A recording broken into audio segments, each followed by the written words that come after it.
Good morning, students. Last class we discussed with climate factors.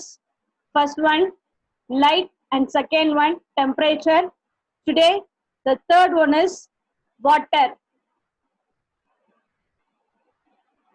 Today we are going to learn about third climatic factors, water.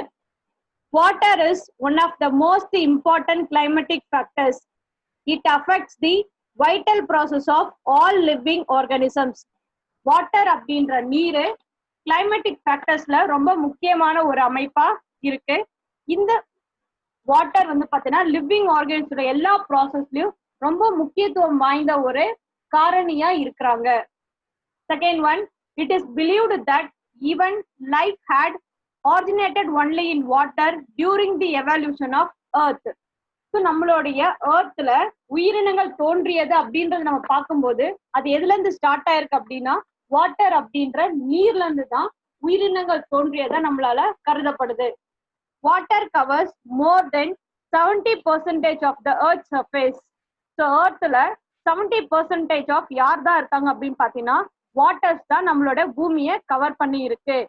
In nature water is available to plants in 3 ways. இயற்கையாவே பாத்தீங்கன்னா பிளான்ட்ஸுக்கு waters வந்து எந்த வழியா போகுது அப்படின்னா மொத்தம் 3 வழிகள் இருக்கு.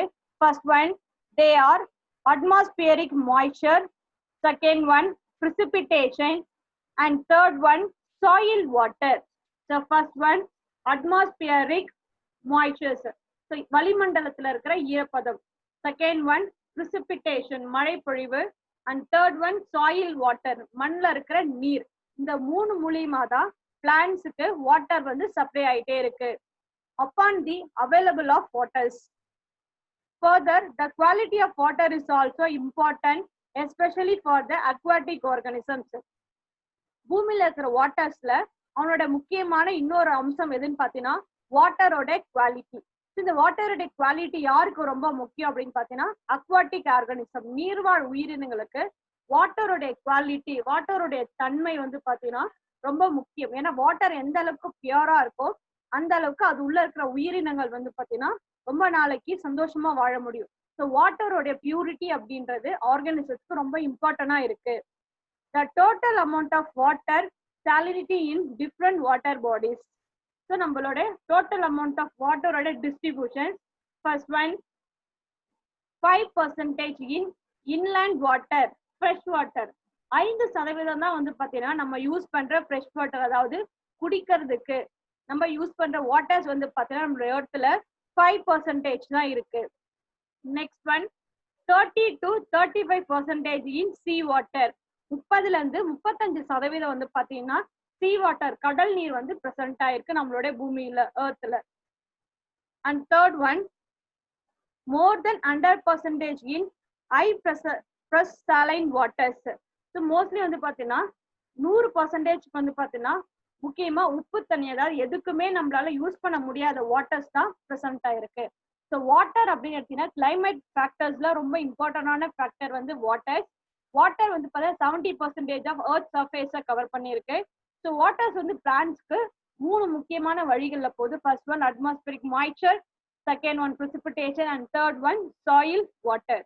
ஸோ வாட்டர்ல 5% நம்மளோட ஃப்ரெஷ் வாட்டரா யூஸ் பண்ணிட்டு இருக்கோம். So next one, based on the range of tolerance of salinity, organisms are divided into 2 types. So plants வந்து பாத்தீங்கன்னா அதனுடைய தன்மையை பொறுத்து, தண்ணியோடைய சகிப்பு தன்மை, தண்ணியில இருக்கிற உப்பு அதனுடைய சகிப்பு தன்மையை பொறுத்து பிளான்ட்ஸ் வந்து 2ஆ டிவைட் பண்றோம். First one euryhaline, second one stenohaline. First one euryhaline. So euryhaline organisms which can live in water with a wide range of salinity. Examples, marine algae and marine angiosperms. First one, யூரிஹாலைன் பிளான்ட்ஸ்ல வந்து பாத்தீங்கன்னா இவங்க உப்புத்தன்மை அதிகமா இருக்கிற நீர்ல கூட வாழக்கூடிய capacity இந்த வகையான பிளான்ட்ஸ்க்கு இருக்கு. ஸோ எக்ஸாம்பிள் வந்து பாத்தீங்கன்னா marine algae, then another one marine angiosperm. கடல் வாழ் ஆல்கேவும் இன்னொன்று வந்து பாத்தீங்கன்னா கடல் வாழ் ஆஞ்சியோஸ்போம்களும். செகண்ட் ஒன் வந்து பாத்தீங்கன்னா ஸ்டெனோஹாலைன். Stenohaline organism which can withstand only small range of salinity. So இவங்க வந்து பாத்தீங்கன்னா கொஞ்சமா இருக்கிற உப்பு தண்ணியில தான் உயிர் வாழக்கூடிய அமைப்பை பெற்றிருக்கிறாங்க. ஸோ இதுல எக்ஸாம்பிள் வந்து பாத்தீங்கன்னா ஃபர்ஸ்ட் ஒன் பிளான்ட்ஸ் ஆஃப் எஸ்டுரைஸ், அதாவது கழிவுக துவார பகுதிகள்லாம் வளரக்கூடிய பிளான்ட்ஸ் எல்லாம் இதுக்கு பெஸ்ட் எக்ஸாம்பிளா இருக்காங்க. So based on tolerance of salinity, அதாவது உப்புத்தன்மையோடைய சகிப்புத்தன்மையை பொறுத்து பிளான்ட்ஸை ரெண்டா டிவைட் பண்ணலாம். First one euryhaline, second one stenohaline. So next one example of tolerance to toxicity. So some examples வந்து பார்க்க போறோம் நச்சு சகிப்புத்தன்மை உள்ள plants. First one soybean and tomato mango to tolerate presence of cadmium poisoning by isolating cadmium and storing into few group of cells and prevent cadmium affecting other cells. So first one soya and tomato, இந்த plants எல்லாம் வந்து பாத்தீங்கன்னா cadmium அப்படின்ற டாலரன்ஸை வந்து செல்லுல இருந்து பிரித்தெடுத்து அந்த நச்சு பொருளை செல்லை பாதிக்காம தனிமைப்படுத்தக்கூடிய கெப்பாசிட்டி இந்த சோயா அண்ட் டொமேட்டோவுக்கு அந்த டாலரன்ஸ் கெப்பாசிட்டி இயற்கையாவே பிரசன்ட் ஆயிருக்கு. Second one rice and next one Eichhornia, water Eichhornia tolerate cadmium by binding to the air proteins. So next வந்து பாத்தீங்கன்னா நெல், அப்புறம் ஆகாய தாமரை அப்படின்னு நம்ம ஜென்ரலா கூப்பிடுற அந்த லோட்டஸ் வந்து பாத்தீங்கன்னா சாதாரணமாவே அவங்க உடம்புல இருக்கிற ப்ரோட்டீன்ஸோட இந்த கேட்மியம் அப்படின்ற டாலரன்ஸ் சப்ஸ்டன்ஸையும் சேர்த்து பில்ட் பண்ணக்கூடிய, அதாவது வளர்ச்சிக்கு யூஸ் பண்ணக்கூடிய கெப்பாசிட்டி அந்த பிளான்ட்ஸ்க்கு நேச்சுராவே பிரசன்ட் ஆயிருக்கு. These plants otherwise can also be used to remove cadmium from contaminated soil. It is known as phytoremediation. So next one is called phytoremediation. So phytoremediation என்ன மீனிங்னா இந்த soybean, tomato, rice, Eichhornia plants சாயில்ல இருக்கிற cadmium அப்படின்ற விஷத்தன்மை வாய்ந்த toxicity சப்ஸ்டன்ஸை observe பண்ணி அவங்க யூட்டிலைஸ் பண்ணிக்க கூட கெப்பாசிட்டி இருக்கிறதுனால இவங்க வந்து சாயில வந்து கிளீன் பண்ற ப்ராசஸ்லயும் இன்வால்வ் ஆகுறாங்க. So this type of plants is called phytoremediation. ஸோ இதற்கு தாவரங்களை பயன்படுத்துறதுனால நம்ம இதுக்கு என்னன்னு சொல்றோம்னா பைட்டோரெமிடியேஷன் பிளான்ட்ஸ் அப்படின்னு கூட நம்ம சொல்றோம். So next one tolerance of environment factors. So first one terminology, second one environment factors. First one stenotherms, eurytherms, temperature. Second one stenohaline, euryhaline, example salinity. Third one stenoceous, euryseous, habitat selection. Next terminology stenohydric, euryhydric, environment factors water. And fifth one stenophagic, euryphagic, environment factors food. And last one stenobathic, eurybathic, example environment factors depth of water or habitat. So tolerant of environment factors like first one stenotherms, eurytherms, environment factors temperature. Second one stenohaline or euryhaline, environment factors that is called as salinity. Next third one stenoceous or euryseous, environment factors habitat selection. And fourth one stenohydric or euryhydric, environment factors water. And fifth one stenophagic or euryphagic, environment factors food. And sixth one stenophadic or euryphadic, environment factor deep of or depth of water or habitat. இந்த terms எல்லாம் வந்து பாத்தீங்கன்னா tolerance of environment factors. Environment ஃபேக்டர்ஸை சகிப்புத்தன்மை வச்சிருக்கிற அந்த டேர்ம்ஸை நம்ம என்னன்னு சொல்றோம்னா டெர்மினாலஜி அப்படின்னு சொல்றோம். So in this slide shown tolerance of environment factors. Next one so next climatic factor. Fourth one wind, காற்று. Air in motion is called wind. காத்து ஒரு பிளேஸ்ல இருந்து இன்னொரு பிளேஸ்க்கு மூவ் ஆகிறத நம்ம என்னன்னு சொல்றோம் அப்படின்னு பாத்தீங்கன்னா விண்ட் அப்படின்னு சொல்றோம். It is also a vital ecological process. So சூழ்நிலை காரணியில wind அப்படின்றது ஒரு முக்கியமான பங்கு இருக்கிற ஒரு அமைப்பா இருக்கு. The atmospheric air contains a number of gases, particles and other constituents. So நம்மளோட atmosphere அப்படின்ற வளிமண்டலத்துல இருக்கிற காத்துல நிறைய gases, particles and other substance எல்லாமே present ஆயிருக்காங்க. The composition of gas is atmospheric is as followed. நம்ம வளிமண்டலத்துல இருக்கிற காத்துல என்னென்ன gases present ஆயிருக்காங்கன்னு அப்படின்றத நம்ம பார்க்க போறோம். First one, nitrogen 78%. Second one, oxygen 21%. Third one, carbon dioxide 0.03%. And next, argon and other gases 0.93%. First one, nitrogen N2 78%. Second one, oxygen O2 21%. Third one, carbon dioxide CO2 0.03%.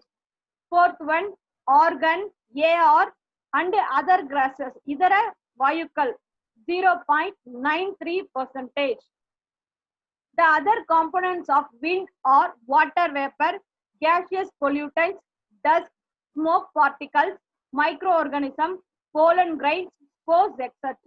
So நம்ம மேல பார்த்த nitrogen, oxygen, carbon di oxide, organ and other cases இல்லாம அந்த காத்துல என்னென்ன present ஆயிருக்குன்னா water vapour நீராவி, gaseous pollutants காற்றோடைய மாசுக்கள், dust தூசி, ஸ்மோக் பார்ட்டிகல்ஸ் புகை பொருட்கள், அதாவது இண்டஸ்ட்ரியில வெளியில வர புகைகள், அண்ட் மைக்ரோ ஆர்கானிசம் சில நுண்ணுயிர்மிகள், போலன் கிரைன்ஸ் பிளான்ட்ஸ்ல இருந்து வர போலன் கிரைன்ஸ், ஸ்போர்ஸ் இது எல்லாமே பிரசன்ட் ஆயிருக்கு. So next one, anemometer is the instrument used to measure the speed of wind. அதோட wind காற்றினோட வேகத்தை மெஷர் பண்றதுக்கு அளக்கிறதுக்கு யூஸ் பண்ற இன்ஸ்ட்ருமெண்ட் நம்ம என்னன்னு சொல்றோம்னா anemometer அப்படின்னு சொல்றோம். So next one, effects of wind. காற்றுனால ஏற்படக்கூடிய பாதிப்புகள். What are the effects of wind? First one, wind is an important factor for the formation of rain. அதாவது மழை உருவாகிறதுக்கு முக்கியமான காரணி யாருன்னு பார்த்தீங்கன்னா wind. Second one, causes wave formation in lakes and ocean which promotes aeration of water. Lake and oceans அதாவது முக்கியமா ஏரி அன்று மற்றும் கடல்ல வந்து பாத்தீங்கன்னா அலைகள் உருவாகிறதுக்கு இந்த காற்று ரொம்ப முக்கியமா இருக்குது. அதே மாதிரி வந்து பாத்தீங்கன்னா முக்கியமானது காற்றோட்டம் அப்படின்ற ஏரேஷன் வர்றதுக்கும் இவங்க தான் காரணமா இருக்காங்க. Third one, strong wind causes soil erosion and reduce soil fertility. வலுவான காற்று அப்படின்னு சொல்றோம்ல இந்த சூறை காற்று அதெல்லாம் வந்துச்சுன்னா சாயில் எரோஷன் அப்படின்ற மண் அரிப்பு ஏற்படும். At the same time soil fertility மண்ணோட வளத்தையும் குறைக்கக்கூடிய காரணிகள் இருக்கு. And fourth one, increase the rate of transpiration. Transpiration அப்படின்றது நீராவி போக்கு. ஸோ அது வந்து இன்க்ரீஸ் ஆகிறதுக்கு, ஸோ அப்படி இன்க்ரீஸ் ஆச்சுன்னா பிளான்ட்ஸ் வந்து போட்டோசிந்தசிஸ் பண்ணும்போது வாட்டர் டெஃபிஷியன்சி அதிகமாகி பிளான்ட்ஸால ஃபுட் ப்ரிப்பேர் பண்ண முடியாம போகக்கூடிய சான்சஸ் இருக்கு. And fifth one, help in pollination in anemophily plants. So pollination வந்து பாத்தீங்கன்னா பைசெக்சுவல் ஃபிளவர் தேவையில்ல, but single male and female plants தனித்தனியா இருந்துச்சுன்னா மேல்ல இருந்து போலன் கிரைன்ஸ் ஃபீமேலுக்கு போகிறதுக்கு கண்டிப்பா சம் ஏஜென்ட்ஸ் தேவை. That is called pollination in anemophily plants. காற்றை நம்பி இருக்கிற ஃபீமேல் பிளான்ட்ஸுக்கு மேல இருந்து பாலினேஷன் போகிறதுக்கு இந்த காற்று முக்கிய ஒரு பிரிட்ஜா பாலமா அமைஞ்சிருக்கிறாங்க. The next sixth one, it also help in dispersal of many fruits, seeds and spores etc. காற்றுல ஃப்ரூட்ஸ், சீட்ஸ், ஸ்போர்ஸ் ஒரு பிளேஸ்ல இருந்து இன்னொரு பிளேஸ்க்கு மூவ் ஆகிறதுக்கு, அதாவது திடீர்னு வந்து பாத்தீங்கன்னா ஒரு இடத்துல நம்ம சீடே போட்டிருக்க மாட்டோம், திடீர்னு அந்த பிளேஸ்ல இருந்து ஒரு நியூ பிளான்ட் ப்ரொடியூஸ் ஆகும். ஸோ அது எல்லாமே எதை பேஸ் பண்ணி இருக்கு அப்படின்னு பாத்தீங்கன்னா இந்த விண்டை பேஸ் பண்ணி தான் இருக்கு. That is called dispersal of many fruits, seeds, spores etc. The next one, seventh one, strong wind may cause uprooting of big trees. So ரொம்ப சூறை காற்றுன்னு சொல்றோம் இல்லையா, அந்த வலுவான காற்று பெரிய மரங்களை கூட வேரோட சாய்க்கக்கூடிய சக்தி வாய்ந்தது. The next one, last one, unidirectional winds stimulates the development of flag forms in trees. அதாவது ஒரே திசையில வீசக்கூடிய காத்து வந்து பாத்தீங்கன்னா மரத்துல வந்து கொடி மாதிரி, அதாவது பிளாக் மாதிரி வடிவத்தை அமைக்கக்கூடிய ஒரு முக்கியமான ஒரு அமைப்பு வந்து பாத்தீங்கன்னா இந்த எஃபெக்ட்ஸ் ஆஃப் விண்ட்ல இருக்கு. So first one rain formation, second one wave formation in lakes and ocean, third one it causes soil erosion and reduced soil fertility, fourth one increased rate of transpiration, fifth one help in pollination, and next one dispersal of seeds, fruits, spores, and strong wind may cause uprooting of big trees, and last one flag forms in trees. These are all the effects of wind. In this slide shown flag form in tree. So flag form tree வந்து பாத்தீங்கன்னா ஒரே திசையில அடிக்கக்கூடிய காத்து ட்ரீஸ்ல வந்து பாத்தீங்கன்னா black like ஸ்ட்ரக்சரை உருவாக்கக்கூடிய திறன் வாய்ந்தது. ஸோ இந்த ஸ்லைட்ல நம்ம பிளாக் ஃபார்ம்ஸ் வந்து நம்ம பார்க்கலாம் எப்படி ட்ரீல நடக்குது அப்படின்னுட்டு. Next one fire. So fourth one is fire.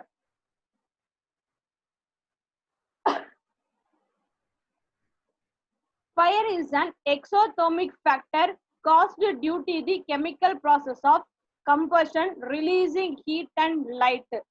Fire அப்படின்றது வந்து பாத்தீங்கன்னா கெமிக்கல் ப்ராசஸ் மூலியமா வெளியிடக்கூடிய, அதாவது வெப்பத்தை வெளியிடக்கூடிய அமைப்பு.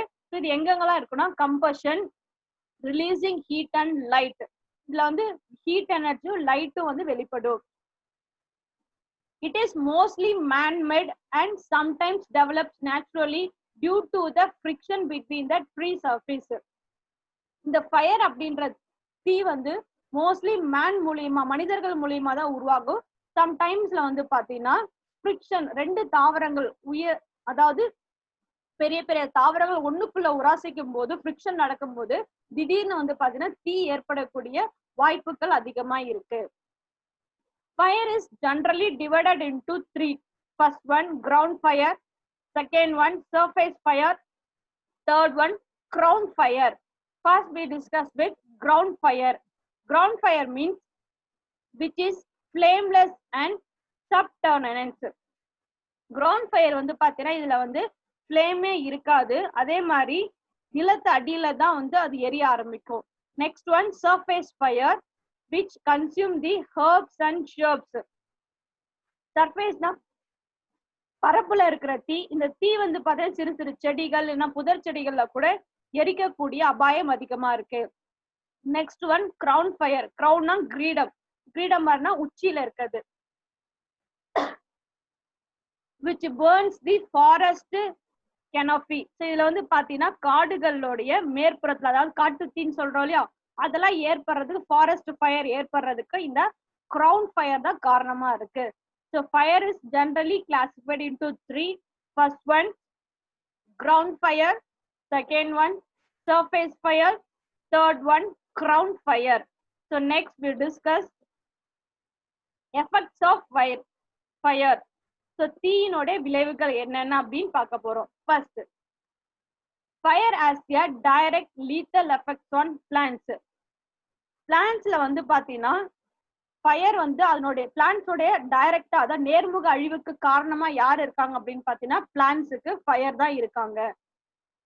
burning scraps are the suitable places for the entry of parasitic fungi and insects. Next one வந்து பாத்தீங்கன்னா அந்த வடுக்கல் அப்படின்னு சொல்றோம் ஸ்கிராப்ஸ்னா பர்னிங் ஃபயர்ஸ், அதாவது எரியும் போது உருவாகக்கூடிய தழும்புகள் சொல்றோம் இல்லையா, இந்த தழும்புகள் வந்து பிளான்ட்ஸ்ல நடக்கும்போது ஏற்படும் போது அது உள்ள பாராசைட்டிக், அதாவது ஒட்டுண்ணி வகை ஃபங்கையும் இன்செக்டும் அந்த பிளான்ட்ஸ்ல பெரிய பெரிய மரங்கள் உள்ள போய் வாழறதுக்கு இந்த பர்னிங் ஸ்கிராப்ஸ் வந்து ரொம்ப யூஸ்ஃபுல்லா இருக்கு. Next one it bring out the alternation of light, rainfall, nutrient cycle, fertility of soil, pH, soil, flora and fauna. So next முக்கியமானது வந்து பாத்தீங்கன்னா இந்த ஃபயரால என்னென்ன ஆல்டர்னேட் ப்ராசஸ் நடக்குது அப்படின்னு பாத்தீங்கன்னா ஃபர்ஸ்ட் ஒன் லைட் ஒளி, செகண்ட் ஒன் ரெயின்ஃபால் மழை, தேர்ட் ஒன் நியூட்ரியன்ட் சைக்கிள் ஊட்டச்சத்து சுழற்சி, இந்த next fourth one fertility of soil, மண்ணினுடைய வளம், pH, hydrogen ion concentration and soil flora and fauna. மண்ணுல இருக்கிற தாவர மற்றும் விலங்குகள் இதுல வந்து மாறுபாடு ஆல்டர்னேஷன் அப்படின்ற சேஞ்சஸ் உருவாகிறதுக்கு இந்த ஃபயர் வந்து ரொம்ப முக்கியமா இருக்கு. So next last point, fourth point, some fungi which grow in soil of burnt areas is called pyrophillies. So சில பூஞ்சிகள் வந்து பாத்தீங்கன்னா மண்ணுல எரிஞ்சு போன பகுதியில வளரக்கூடிய தன்மை வாய்ந்ததா இருக்கும். ஸோ அதை நம்ம என்னன்னு சொல்றோம்னா pyrophillies அப்படின்னு சொல்றோம். Examples pyronema canfluensis, pyroniма canfluensis. So these are the effects of fire.